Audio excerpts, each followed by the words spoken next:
Episode 19, man. Here we are. 5th day of August right here. First Friday of August. Still a little humid out. I don't know if you can hear the fan on in the background. But it's getting better. We're winding down. Getting into the fall. Getting that fall weather sooner than later, hopefully. Getting that fall mentality. I love the fall, man. It's my favorite time of the year. I love the winter as well. I love all the seasons, but too much of one thing can be overbearing, like anything. Here we are again. Episode 19. And last week, I talked about the Gary Oldman directed film, Nil by Mouth, and I said that it did not have a Blu-ray at the time of that recording. And coincidentally enough, just 2 days ago on Wednesday, BFI announced a Region 2 Blu-ray of it. And so hopefully that means a Region 1 Blu-ray will come as well, but if not, I will be importing this. It's out in December, so if nothing gets announced from here to then, I will be importing this. Not a whole lot of features on it, but it does have a new commentary with Gary Oldman. So above all else, I definitely want to hear that, and I hope that if it does get a Region 1 Blu-ray, that commentary is ported over, which I imagine it probably would, but you never know. It can be tricky sometimes in terms of importing stuff or upgrading stuff, whether or not it's worth the upgrade or not. Because my favorite animated film, also being put up by the BFI, my favorite animated film, Watership Down, has a 4K coming later this year in October. And I currently have the Criterion release of it.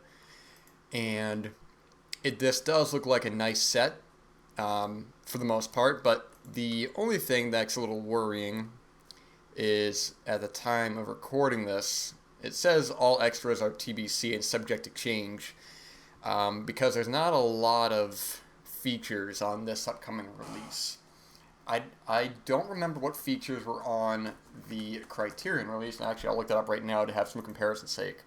And unfortunately, my Blu-rays are in the other room, so I have I am not able to get it. But I have a list right here. So on the Criterion release, primarily, it had now this was a big thing. It had a new interview with Martin Rosen, the director of the film. And I forgot if it was him or the author who had passed away recently. I think it may have been the author. Yeah, so it looks like Martin Rosen is still alive. So that's good. So I never actually checked out that interview. I really should have done that. I don't know why I didn't. But who was the author of Watership Down? I gotta look that up now. It was written by Richard Adams, who did pass away in 2016. So somewhat recently. But anyway, so that had a new interview with Martin Rosen. It had a film's importance in animation history of the Guillermo del Toro, which I have kind of mixed feelings on the features that are other filmmakers commenting on these, but whatever. And then I had Defining a Storyboard, which was a 2005 featurette, which had been previously released, I believe. And that was it. So not a ton of features. Oh, it also had a picture-in-picture storyboard with the film. So not a ton, but, it was some. Now, the thing with the 4K is that it looks like just most of the features, well, some of the features, I should say, are imported over, man. No interview with Martin Rosen. All it has is the Defining a Style, which is on the Criterion release. A conversation with the filmmakers from 2005. Storyboard comparison, which might be the same on the Criterion one, because it says picture-in-picture storyboards for the entire film, and on the Blu-ray, and then 4 film-to-storyboard scene comparisons on the DVD. Who's texting me? I always forget to silence my phone. So that's the same. Super 8 version of the film. Now, I'm kind of curious about that. I don't know if I would sit down and watch all of it, but I'm curious what that would look like. Trailer, which was on the Criterion. TV spots, which were not on the Criterion, but truthfully, I don't really look at those too often, unless they're on YouTube or something. It's not something that would draw me in. We also get a new audio track, new subtitles. Those goes without saying. And then when it comes to the physical stuff included, those don't really interest me all too much, man, because it has a poster and it has postcards and a new booklet. Now the booklet's cool, you know. My problem is that I always forget to go back to the booklets because I never want to read them if I have not seen the film because I don't want it to influence my opinion, and I especially don't want any spoilers. But then when I watch a film, I always forget to go back and look at the booklets. And I feel bad because a lot of times I'll get these sets that have these great big booklets, and it's like, wow, I want to read that, man. I want to read these essays or these perspectives that I never remember to, especially for Watership Down. I don't know why. You know what? I think I'm going to make a point of it today to actually go ahead and read that. So it's got a new booklet. It's got that poster, like I said, which I love that artwork, by the way. I need to get a poster of that. I'm not a poster guy. I know people are really diehard about original one sheets and stuff, and I don't really care about that stuff. I have a couple original one sheets, and I bought some posters off my friend. I bought a Japanese Cannibal Holocaust poster, some Italian door posters for the Beyond and Cannibal Holocaust. Anyways, I'm going off there, but anyways, so it doesn't look like a whole ton is there, and that kind of leads me to it's questionable when it comes to upgrading titles like this. Now, I think I am going to upgrade this. For the most part, I think I would like to upgrade it, but I might wait for a transfer review on this because it's not too bad. It's only about $37, so and I'm on Diabolic DVD site right now, and I usually if it's a film that is about $30 dollars, I'll usually try to add another title as well, so I make it kind of worth my money because it's $5 flat. And now this is a new restoration, of course. I mean, it is in 4K, so I wonder. I don't know. I'm kind of curious what it looks like. Animated films, I don't know how well they lend themselves to 4K restorations, and truthfully, I don't have a whole lot to reference off of. I did buy that Ghost in the Shell 4K that did come out, and I remember it not being a big upgrade. I don't know about when it comes to animation if it's I imagine it's a different process altogether to restore those in 4K. I truthfully really don't know, and I could be completely misspoken. So, if you know more than I do, please let me know. I'd love to get a perspective on what it takes, but I don't know. It comes out in October.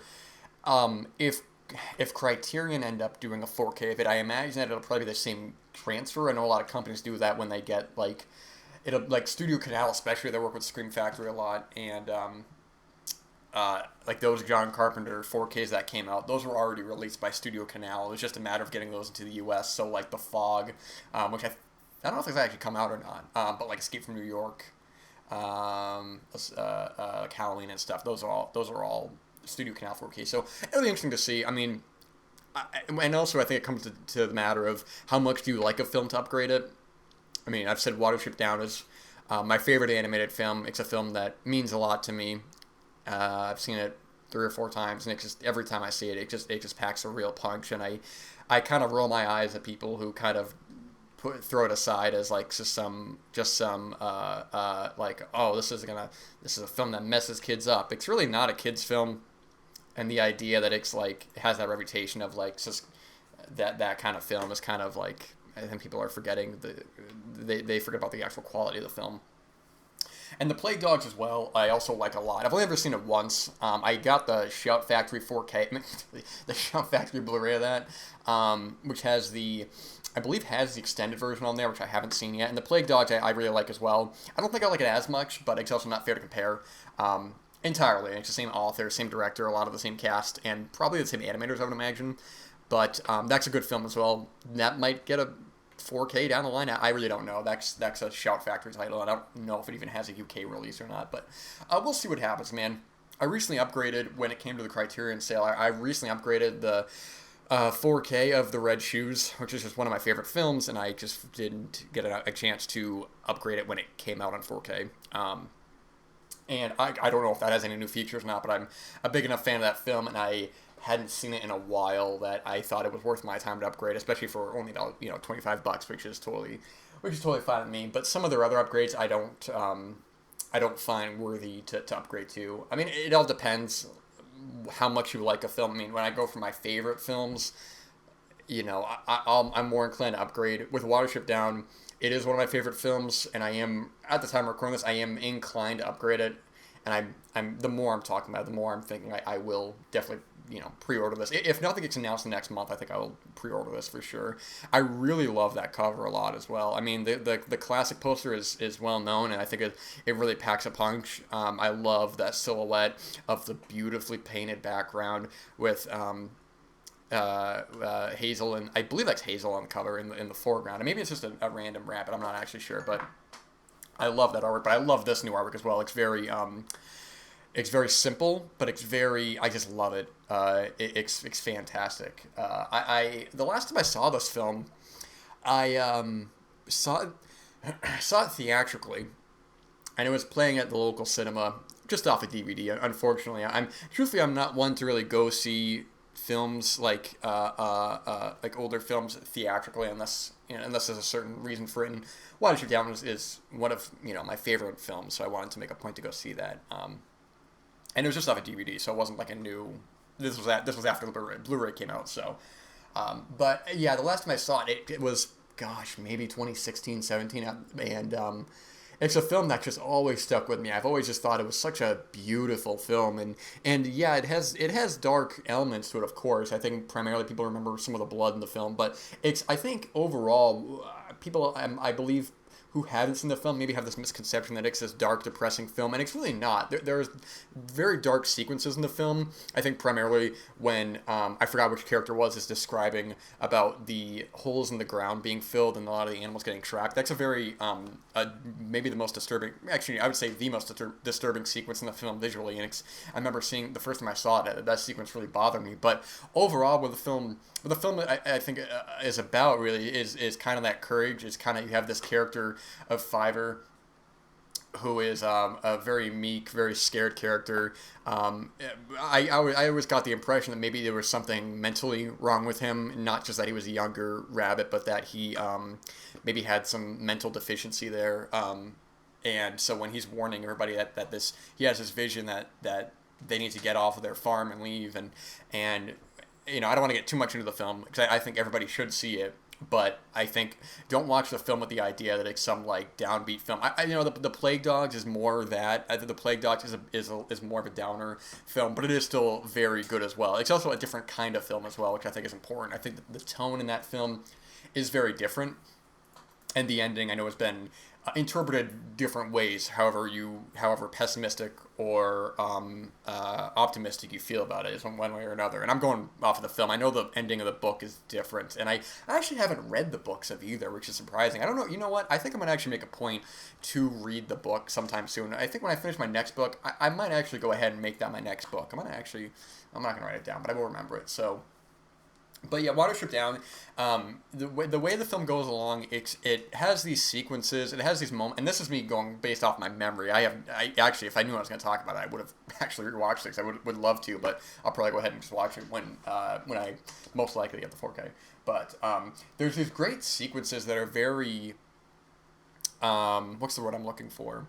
They're very surreal at times, and there's a great song that plays from who is it that actually? It was Art Garfunkel has that song "Bright Eyes," which I always remember. A great sequence of this almost music video like moment of this ghost of like the ghostly kind of like rabbits like flying through the air and going all about, and it's great, man. It has this otherworldly kind of quality to it at times while still having a pretty easy to follow narrative.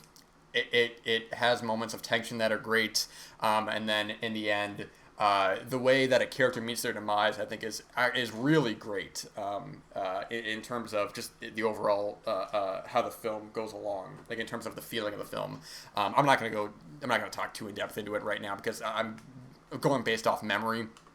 So there are a lot of things that are not as fresh in my mind, but it's just a film that has always stuck with me, and the ending of the film especially has always just really just was a total gut punch, and not in a bad way either. It's in the way of like it's a beautiful way to end the film, and I think it's a perfect way to end the film, and where it goes to at the end, just the final, because there's a jump in time, and that jump in time kind of, and I really don't want to spoil it, but the ending I think is maybe, all right.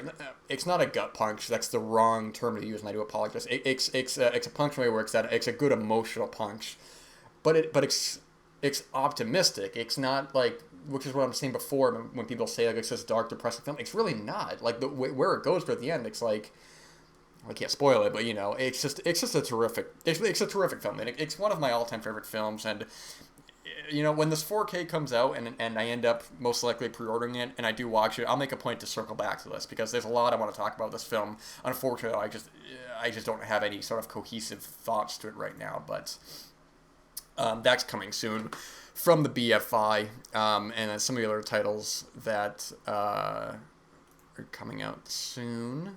Let's see here, I just had it up. I can't remember what other 4Ks that BFI have put out. Because I feel like I see them put out a lot of stuff, but I don't think I own a lot of their stuff. What they put out recently? Let's take a look at what they've put out recently, or what they've put out that I can kind of reference off of. Maybe I can give some recommendations here. It's just a matter of finding the site. I know they have those Bergman sets they've put out that are, for the most part, what's in the Bergman set from Criterion, but there's a couple of titles there that are not in the Criterion set that I actually have thought about getting the BFI box sets for, but I never have. Those are a little pricey, and sometimes it's a little hard to justify that, especially if I own most of the films. I'm only going for a couple, but speaking of Bergman as well, they also put out The Seventh Seal on 4K pretty recently, and I don't know how that transfer looked. That was when I thought about importing as well, but I never actually followed up on whether or not to import that or not, because that's obviously, you know, it's a big film. And actually, funny story with that, I saw that film at a very young age, sometime in maybe elementary school or middle school, when I was very young, and I wanted to see Seven Samurai by Akira Kurosawa, so I went to the library, and I was like, oh, this is, okay, Seventh, there it is. So I go home, and I knew it was going to be a long film. I knew that Seven Samurai was over 3 hours. So I watch it, and it's pretty short, and it took me a while to click, like, wait a minute, this isn't Samurai. This isn't Seven Samurai. This is the Seventh Seal. And but still, I loved it. Even at a young age, I was just totally into it. And even if I wasn't able to totally process it, compared to now where I'm able to get more out of it, a lot of the visuals in the film have always stuck with me. I always love the sequence early on with Max von Sydow's monologue in the jail cell, and later on I love the part when Death has the giant kind of hacksaw and he's cutting down the tree, and just there's a lot of stuff like that even if I wasn't fully processing what Bergman was saying in the film, visually I thought it was such a terrific film and such a great film to start out with. And that was even before I think I knew kind of the pop culture sort of references to it. I mean, the sequence between Death and Max von Sydow's character playing chess has been parodied and has been lifted from a lot of films. And I think if people were getting into Bergman, this would probably be a good first film to maybe start out with, in part because it is the most well-known. Maybe this, or maybe even Wild Strawberries, which would be a little more accessible in terms of feeling. In terms of like just Wild Strawberries, while it does have that, it's not quite as surreal as Seventh Seal at times. Wild Strawberries is a lot more comedy, and there is one dream sequence in it that maybe is that is more in line with other Bergman stuff. But Wild Strawberries, overall, I think I get more emotionally out of than I do the Seventh Seal. But also they put out Get Carter on 4K recently, which I don't believe I've seen. I actually don't know if I've seen this film or not. I may have watched this off of TCM. I'm actually going to look up, see if I logged it, because I watched... you know what I think I watched? I think I may have watched Pulp. Maybe that's what it was, with Michael Caine. But, no, I guess I haven't seen Get Carter. And Pulp may have been the film that I watched. Some of these films kind of blend together. And they also put out The 400 Blows on 4K from the Truffaut film. Now, that's one that I'm kind of curious why you haven't upgraded that. The 400 Blows is one of my favorite films as well, and I mentioned recently with the Criterion sale, I picked up the other Truffaut films on Blu-ray that I didn't have yet that I would like to watch. I also picked up Day for Night, but I'd already seen that, but I didn't own the Blu-ray of that.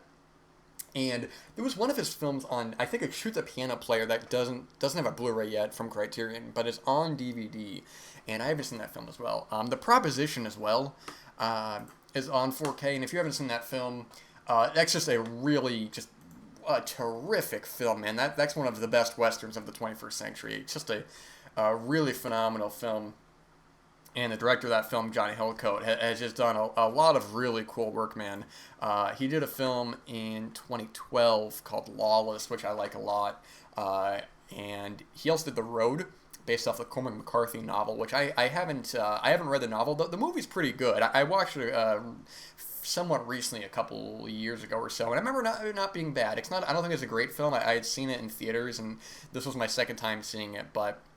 I like his work a lot. I think he's a very interesting filmmaker. And actually, one thing I wanted to mention at the front of the show was that I mentioned briefly how much I love Martin McDonagh. He's one of my favorite filmmakers working. He's 3 for 3 right now. He did In Bruges, which is just one of my favorite films, period. And actually, that's coming to 4K soon from Kino, and that's what I'm definitely going to be upgrading. And he also did 7 Psychopaths, which I like a lot, and 3 Billboards Outside Ebbing, Missouri, which I thought was great. And he has this... I think recently I had mentioned, maybe not too recently, but sometime on the show I had mentioned, I was like, I wonder when his follow-up film is going to be, and then I looked it up and saw it's coming out this year, and it's what the hell is it called? The Banishes? I'm not going to bother trying to remember. It's a specific title that I know for a fact I will not be able to remember. But Martin McDonagh, here we go. But normally I don't watch trailers for films. And the film is The Banshees of Inisherin. That's what it was. Normally I don't watch trailers for films, but I had to kind of I wasn't the strongest, man. I had to watch the trailer for this because I was just so excited, and it looks like another winner for him. I mean, I'm just a huge fan of his writing, and I think he's such a smart and a smart, funny writer, and he is just great with writing 3-dimensional characters. And the trailer looks like more of what you expect from him. It looks more dramatic than his previous works. This does have a couple moments of comedy in it, but just the plot, it looks very out there, and it just looks like a great film. This is definitely the film for the rest of the year that I am the most looking forward to, and I'm just gonna go in with hoping for the best.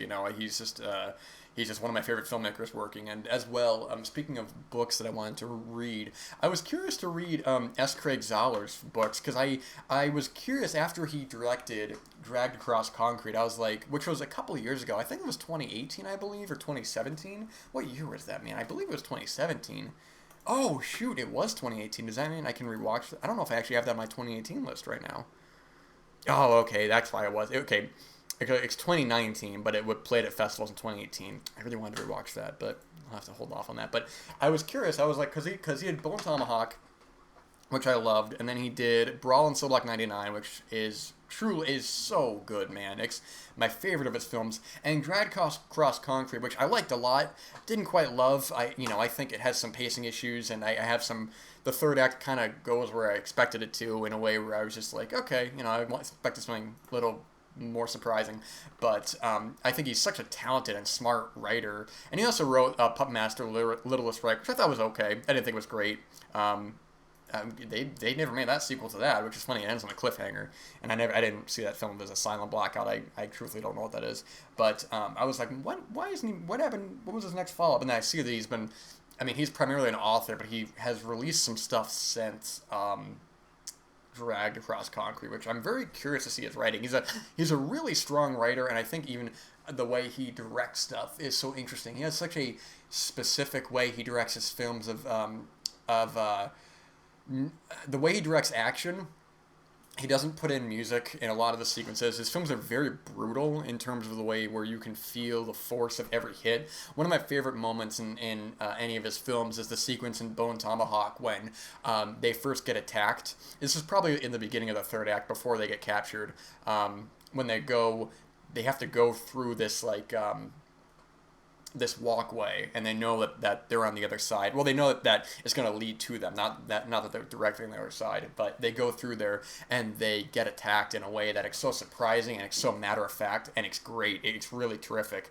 The way he directs violence makes it hit really hard, and even in Brawl in Cell Block 99, there's one moment in particular where a character gets part of them crushed, which I won't say, but it's a thing where it looks like a special effect, and you can tell it doesn't look the most realistic, but it's still, the way the sound effects and the way that it's directed, it feels like it hits really hard. And love what he does, that man. I think it's just so great, and I'm a big fan of his work, and I would definitely want to check out some of his writings as well, some of his books. But I kind of went off on a tangent there, going off there, and it looks like BFI has a new 4K. Okay, this is last year. I don't know if they ever actually released this or not. It says to release a new 4K restoration of Robert Altman's Nashville. I don't know if they ever actually got a release from them. I wonder if it did. Because I know that Criterion put it out, and then Paramount put it out, both on Blu-rays. So I'm curious. I don't know. When it comes to some of this stuff, what I'm revolving back to is that it's for one, if you're collecting and you're not, and you don't have a region-free player, I think you really are missing out on a lot of good titles and a lot of good releases that you're not going to get in the States. Because I think people have this idea that importing is more expensive, and it is a little bit, but it's not that much more expensive, I believe. And especially when you have retailers like Diabolic and Orbit DVD, who are primarily the two ones I buy from. I don't really buy from anyone else. Maybe Amazon sometimes if I need something like immediate, which isn't too often, but they get in a lot of their titles at good prices, you know. So if you're on the fence, I mean, region-free players are pretty cheap. They're only about $100 or $120, and importing is really not that bad. And also 4K is region-free. I think people know that, but just in case, all